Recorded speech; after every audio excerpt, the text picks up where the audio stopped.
म्हणे प्रसाद करण्याच्या अगोदर अंगठ्या पुढच्यानं अंगठ्या असे लावले त्याच्या पुढच्यानं अंगठे लावले. मग ती परंपराच पडली. परंपरा पडल्यानंतर प्रसादाचं ताट हातात आल्यानंतर आम्ही असं करायला सुरुवात केली. म्हणजे चुकला बाबा पण नेऊ झाला अशा काय.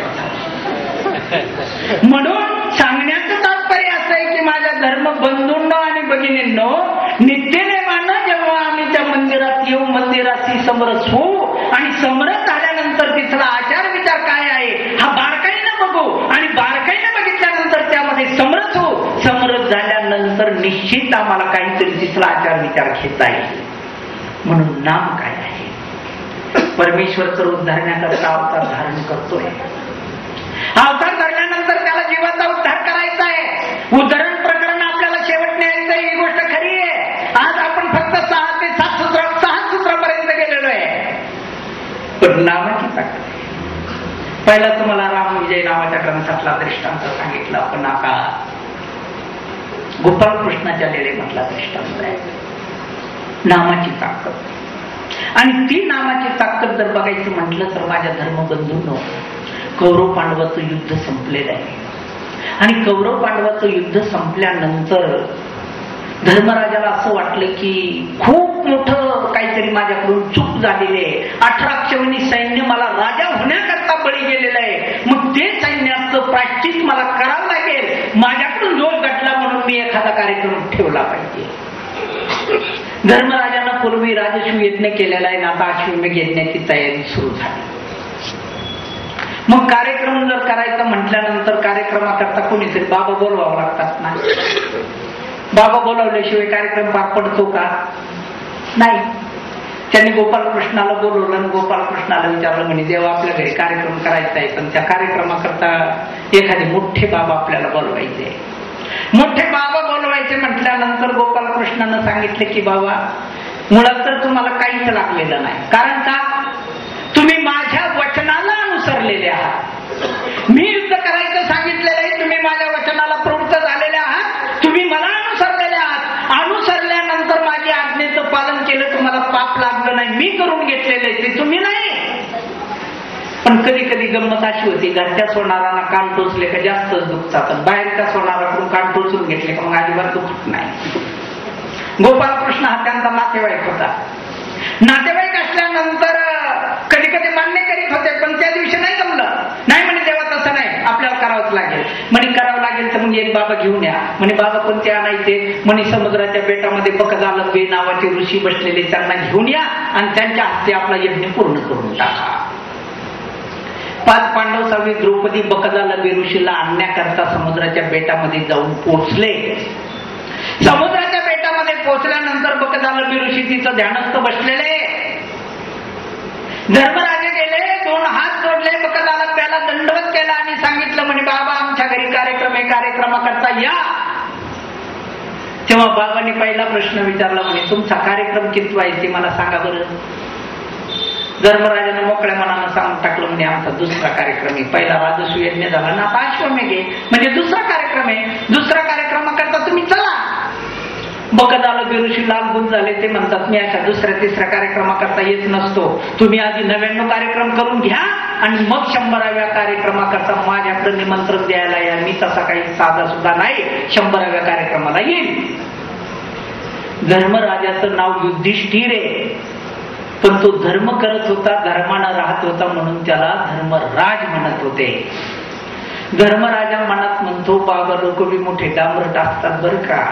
गरीबाच्या कार्यक्रमाला चला म्हटलं का नको म्हणतात, मोठ्याच्या कार्यक्रमाला बिन निमंत्रणात पळतात. मनातल्या मनात म्हटलं, बोलून नाही दाखवलं. धर्मराजा जाऊन बसला. भीम आला. भीमानं प्रार्थना केली, बाबा आमच्या घरी कार्यक्रम आहे, इतवा कार्यक्रम आहे, तितका आहे, चला. नाही म्हटलंय. अर्जुन गेला. अर्जुनानं विचारायच्या आधी सांगितलं, म्हणे बाबा किती दिवस झाले तुम्ही या वडाच्या झाडाखाली बसलेले आहे? म्हणे तू कोण रे? मी अर्जुन. म्हणे अर्जुना तुला गोपालकृष्णानं गीतेच ब्रह्मदेवाचं आयुष्य सांगितलं? म्हणे हो. म्हणे किती आहे? म्हणे सहस्र युग पर्यंत मर्यद ब्रह्मणो विदू. म्हणजे माणसाच्या मापाच्या 1000 युगाच्या 1000 रात्री 1000 दिवस जातात तेव्हा ब्रह्मदेवाचा 1 दिवस होतो. असं ब्रह्मदेवाला 100 वर्षाचं आयुष्य आहे. तो ब्रह्मदेव म्हणे आमच्या देखत मरतून आमच्या देखत जन्माला येतो, तरी आमची तपश्चर्या इथंच चाललेली आहे. एवढी मोठी म्हणे. हो, मग आमच्या घरी कार्यक्रम आहे, चला ना कार्यक्रमाला. कितवा कार्यक्रम आहे? अर्जुनानं सुद्धा उत्तर दिलं दुसरा. नाही जमत. नकुल गेला, सहदेव गेला, कार्यक्रम कितवा? दुसरा. नाही जमत. 5 पांडव शब्द झाले. आता बाबा तर यायला तयार नाही, पण बाबा येतील कसे? काय प्रयत्न करावा? द्रौपदी उठून उभे राहिली. द्रौपदीला हात जोडले. हात जोडून धर्मराजाला विचारलं, मी त्या बाबाला दंडवत घालायला जाऊ का? प्रश्नार्थ. भीम थोडा आडदांड होता. आडदांड असल्यामध्ये काय असतं, काही काही माणसं बी आडदांडच असतात. तसा भीम आडदांड होता. आडदांड असल्यानंतर भीम त्या द्रौपदीला म्हणतोय की भले भले गेले वाचन झिंजुरड म्हणतो, माझी काय वाच. अरे जिथं 5 पांडवाचा मान पडला नाही, तिथे तुझ्यासारख्या एका स्त्रीचा काय मान पडणार आहे? धर्मराजानं उत्तर दिलं की अरे बाबा, स्त्रीचं कार्य तू काही कमी समजू नको. आता हे द्वापारयुग संपत आलं, पुढं कलियुग लागणार आहे आणि त्या कलियुगामध्ये स्त्रीला समान हक्क भेटणार आहे. त्याच्यामुळे स्त्री सुद्धा मागे राहणार नाही, स्त्री सुद्धा पुढे जाणार आहे. हे चाललेलं कलियुग आहे. कलियुगामध्ये स्त्रिया कार्यकर्त्या झाल्या का नाही?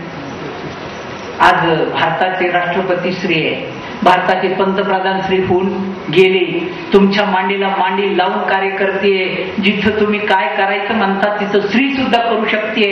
आणि हा अधिकार जसा धर्मराजाने दिलेला आहे, तसा आमच्या सर्वज्ञांनी सुद्धा डोमेग्रामला समान हक्क स्त्रियांना दिलेला आहे. म्हणून स्त्रियांना सुद्धा मागं राहायचं नाहीये, धर्माचरायचं आहे. जे काही असेल, आज जेव्हा त्या स्त्रिया भजन म्हणताना, म्हणजे शेवटचे 2 भजन म्हटले, बरीच मंडळीला असं वाटत असेल काय बा स्त्रिया खुशाला टाळ्या वाजवून झाल वाजवून खुशाला आपला गरबा धरल्यासारखं फिरतात. अरे बाबांनो, नाही. त्यांच्या ठिकाणी जो सात्विक भाव आहे तो आपल्या ठिकाणी नाहीये. त्यांचं कौतुक करावं तेवढं थोडंच आहे. त्या कशामुळे करतात ते? ती भगवंताला एक भक्ती मार्गातून आळवतात. द्रौपदी गेली. बकदालाब्याच्या पुढे वाकून नमस्कार केला. बकदालाब्याला सांगितलं की बाबा, मी नमस्कार करते, दंडवत करते, आमच्या घरी कार्यक्रम आहे, कार्यक्रमाकरता या. बकदालाब्यांना तोच प्रश्न विचारला, बाई मी कितवा कार्यक्रम आहे? म्हणे बाबा मला सगळं माहिती, पण तेवढंच माहिती नाही. म्हणजे मला कार्यक्रम कितवा हे मला सांगता येणार नाही. अरे तू कोण? म्हणे मी ते पहिल्यांदा तुम्हाला दंडवत करायला आलेले होते, ते 5 पांडवच्या 5 पांडवाची पत्नी मी द्रौपदी. अगं द्रौपदी, तुझे 5 पांडव आले, ते म्हणतात कार्यक्रम दुसरा आहे, कार्यक्रम दुसरा आहे, आणि तू म्हणती माहिती नाही. याचा अर्थ तू त्यांच्याजवळ राहत नाही? ती म्हणे मी त्यांना सोडून कुठं जात नाही. मग कार्यक्रम दुसरा आहे तुला कसं माहिती नाही? म्हणे बाबा मला फक्त एवढंच माहिती. म्हणे गोपालकृष्णानं सांगितलं ते गीतेतलं मला एकच वाक्य आठवतं. कोणतं आठवतं? म्हणे यज्ञानाम जप यज्ञोस्मी. यज्ञातला यज्ञ श्रेष्ठ यज्ञ जप यज्ञ. जप म्हणजे भगवंताचं नाम घेणं, हे सर्वात श्रेष्ठ आहे आणि तोच जप यज्ञ मला माहित आहे. म्हणून आमच्या घरी 5 पांडव, 6वी द्रौपदी, 7वी कुंती माता कृष्ण नामाचा जप करते. म्हणून संत म्हणतात नाम घेता वाट चला यज्ञ पाऊल पाऊला. रस्त्यानं जरी चालत असताना तुमच्या मुखामध्ये जर नाम असेल तर एका यज्ञाचं फळ तुमच्या घरात लागतं, एका यज्ञाचं फळ. मग म्हणे बाबा आमच्या घरात 5 पांडव, 6वी द्रौपदी, 7वी कुंती माता कृष्ण नामाचा जप करते. आमच्या घरात किती यज्ञ झाले असतील ते मोजून बघा, आणि कार्यक्रमाला येऊ वाटलं तर या, नाही तर येऊ नका. आमचा कार्यक्रम आम्हीच करून घेऊ, तुमची काही आवश्यकता नाही. तेव्हा बकदालाब्याला नामाची महिमा समजली, गोपालकृष्णाच्या नामाची. बकदालाब्ये उठले आणि द्रौपदीच्या पुढे चालायला लागले. यज्ञ मंडपामध्ये आले. जे कार्य पांडवाकडून झालं नाही ते एक कार्य स्त्रीनं करून दाखवलं. नामाची ताकद तिला समजली, ती ताकद बकदालाब्याला समजली. आणि बकदालाब्याला समजल्यानंतर बकदालाब्ये यज्ञ मंडपात आले. खूप मोठी गर्दी होती. गर्दी असल्यानंतर इकडं जेव्हा बघितलं, त्यांना जे पाहिजे ते दिसत नाही. आणि दिसलं तेव्हा कशा अवस्थेत दिसलं? त्यांना गोपालकृष्ण दिसला. गोपालकृष्ण दिसला पण चतुर्भुज दिसला. दिसला आणि चतुर्भुज दिसल्यानंतर काय बघितलं तर 2 हातामध्ये उष्ट्या पत्रवाळ्याने, एका हातामध्ये मात्र खराटा आहे, झाडू. बकदालंबी धावत पळत गेला, गोपालकृष्णाचे पाय धरले पाठीमागून, 5 पांडव, 6 द्रौपदी आहे.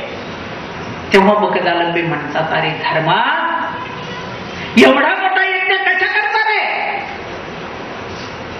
म्हणे आम्हाला ते पाप लागलं, त्या पापाचं क्षालन करण्याकरता एवढा मोठा कार्यक्रम.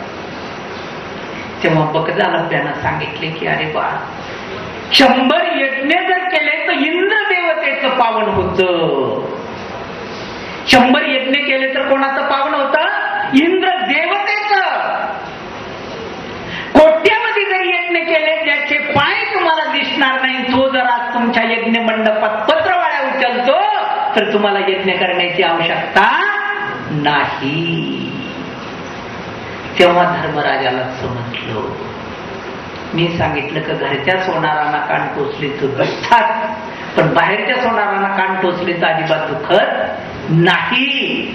आणि म्हणून सांगण्याचं तात्पर्य असं आहे की त्या गोपालकृष्णाच्या नामाचं एवढं मोठं महत्व आहे की तुम्ही जर सकाळी उठून 11 गाठ्या नामस्मरण केलं, 5 अवताराच्या 5 आणि 5वा तू निरंतर आठविले, अशा जर पद्धतीनं तुम्हाला तास 2 तासाचं स्मरण जर घडलं तर तुम्ही रोज हजारो यज्ञ तुमच्या घरात करू शकतात. नामाची ताकद एवढी मोठी आहे आणि ती ताकद खऱ्या अर्थानं जर बघितलं तर माझ्या धर्मबंधूंनो, आपला उद्धार आपणच करून घेऊ शकणार, दुसऱ्याकडून उद्धार होणार नाही. ज्याचा त्याचा उद्धार ज्यानं त्यानं करायचा असेल तर नामावरती श्रद्धा ठेवा, नामाचा जप करा. नाम जर खऱ्या अर्थानं आठवलं तर उद्धार आपणच आपला करून घेणार आहे.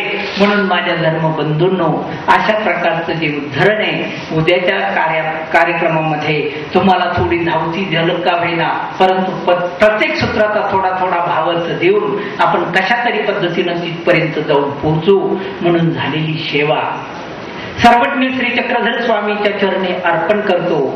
आणि सर्वज्ञ श्री चक्रधर स्वामीला, दत्तात्रय प्रभूला अशी विनंती करतो की माझ्या परब्रह्म परमेश्वरा, सर्वज्ञ श्री चक्रधराया, श्री दत्तात्रय प्रभू, ही आमची तमाम जनता या ठिकाणी हजर झालेली आहे. ज्यांचा अधिकार नसेल त्यांना अधिकार घडो, ज्यांना स्मरण घडत नसेल त्यांना स्मरण घडो आणि प्रत्येकाला ईश्वर भक्ती घडो अशी चालना ईश्वर श्री चक्रधर स्वामी त्यांना देव, अशी सर्वज्ञाच्या चरणी विनंती करून लांबलेले शब्द अखडते घेतो आणि याच ठिकाणी थांबतो.